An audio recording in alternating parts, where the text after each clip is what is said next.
Hallo allemaal, leuk dat jullie kijken naar een nieuwe video op mijn kanaal. Mijn naam is Peter Nout. En ik ben Suus.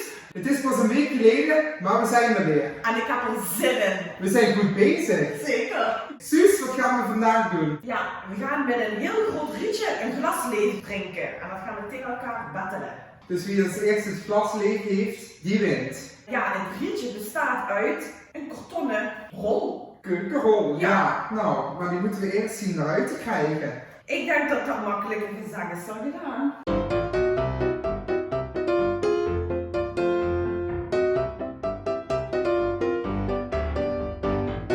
Ja, Ik ga er wel rollen. We doen het hek gebruiken. Ik doe het zo meteen weer oprollen. Komt goed. Hier is mijn rietje. En? Dat ging de plan bijna. Je moet dus door dit rietje, dit is echt een mega rietje.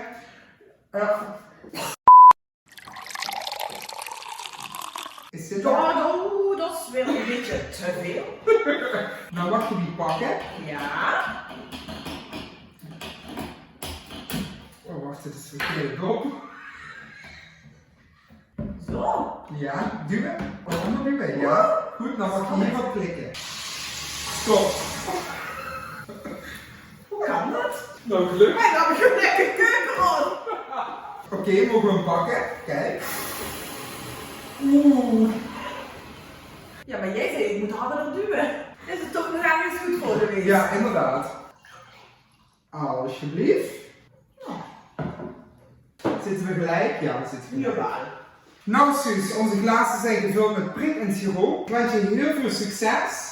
Heb jij dit al eens eerder gedaan? Nee. Oké. Jij? Nee, tuurlijk niet. We mogen de beste winnen. Cheers!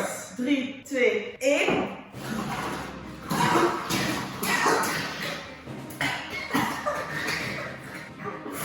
Kwam er meteen de neus uit.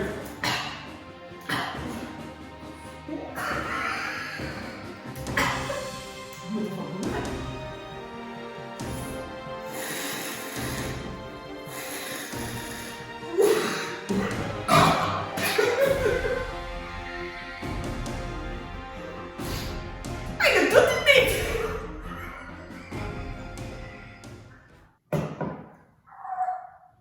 Hij is kapot. Ja.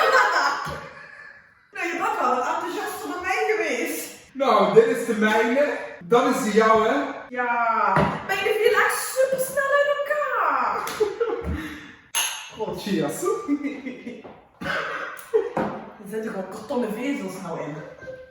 Dat was hem dan weer. Kort maar krachtig zeggen we dan. Ik vond het weer geslaagd. Conclusie, jij bent veel beter in zuigen dan ik. Ik vond het toch heel leuk om uit te proberen. Ja, ik ook. Het is ook heel moeilijk, vond ik. Wil je het nog een keertje doen? Jazeker. Het is echt wel leuk om te proberen. Dan doen we het nog een keertje. Maar voor nu heb ik gewonnen. Ja, gefeliciteerd. Ik wil jullie bedanken voor het kijken naar deze kort maar krachtige video. Probeer het zelf ook uit thuis, maar daarop je kan je verslikken. Tot de volgende keer maar weer. Doei!